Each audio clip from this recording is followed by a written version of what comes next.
पुरुषोत्तम मास अध्याय 9। सूत जी बोले, तदंतर विस्मय से युक्त नारद मुनि ने मेघावी ऋषि की कन्या का अद्भुत वृत्तांत पूछा।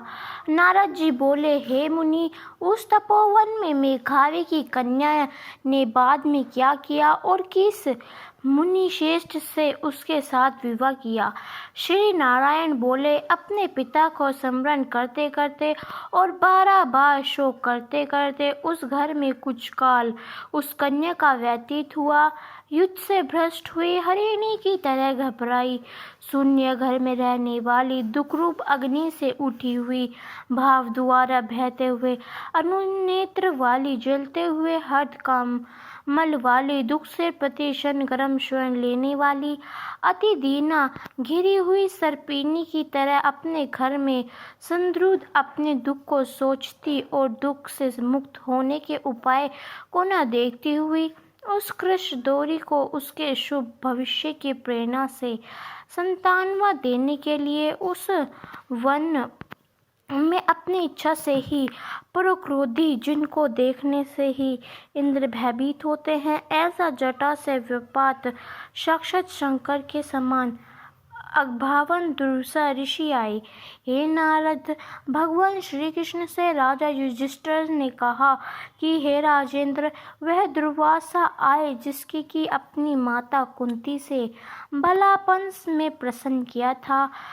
तब उन सुचित महर्षि ने देवताओं को आकर्षण करने वाली विधा उन्हें ही और हे भूपाल, जिन्होंने सब देवताओं से नमस्कार किए जाने वाले मुझको भी रून मणि के साथ रथ में बैलों की जगह होता, दुर्वासा को बैठकर रथ खींचते हुए जब हम दोनों मार्ग चलने लगे, तब चलते चलते मार्ग में अति तीव्र प्रयास से सूख गए थे तालु और ओष्ठ। जिस रुक्मणी में के ऐसी जल चाहने वाली रुक्मणी ने जब मुझे सूचित किया, तब कंधे पर रथ की जोत को रखे हुए चलते चलते ही पांव के अग्रभाग से पृथ्वी को दबाकर रुक्मणी के प्रेम में वशीभूत मैंने भोगवती नाम की नदी को उत्पन्न किया। तब वही भोगवती ऊपर से बहने लगी।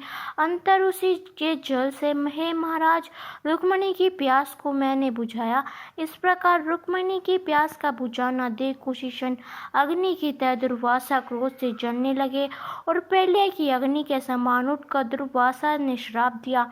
बोले, बड़ा आश्चर्य है श्री कृष्ण, रुक्मणी मुझको सदा अत्यंत प्रिय है। अति स्त्री के प्रेम से युक्त तुमने मेरी अवज्ञा कर अपना महत्व दिखलाते हुए इस प्रकार से उसे पानी पिलाया, अतः तुम दोनों का वियोग होगा, इस प्रकार उन्होंने श्राप दिया था। हे युधिष्ठिर, वही यह दुर्वासा मुनि है, साक्षात रुद्र के अंश से उत्पन्न दूसरे काल रुद्र की तरह महर्षि अत्रि के उग्र तब पूर्व कल वृक्ष के दिव्य फल प्रतिवर्ताओं के सिर के रतन अनसुया भगवती के गर्भ से उत्पन्न अत्यंत मेघायुक्त दुर्वासा नाम के ऋषि अनेक तीर्थों के जल से भीगी हुई जटा से भूषित सिर वाले साक्षात तपो मूर्ति दुर्वासा ऋषि को आते देखकर कन्या ने शोका सागर से निकलकर धैर्य से मुनि के चरणों में प्रार्थना की। प्रार्थना करने के बाद जैसे वाल्मीकि ऋषि को जानकी अपने आश्रम में लाई थी, वैसे ही यह दुर्वासा को अपने घर में लाकर अर्घ्य पाक और विधिवत प्रकार के जंगली फलों और पुष्पों से स्वागत लिए आज्ञा लेकर आदर पूर्वक पूजन कर तदंतर है। राजन, यह बाला बोली। कन्या बोली, हे महाभाग, हे अत्रि कुल के सूर्य, आपको प्रणाम है। हे साधु, मेरी अभाग्या अभी सुबह होगी।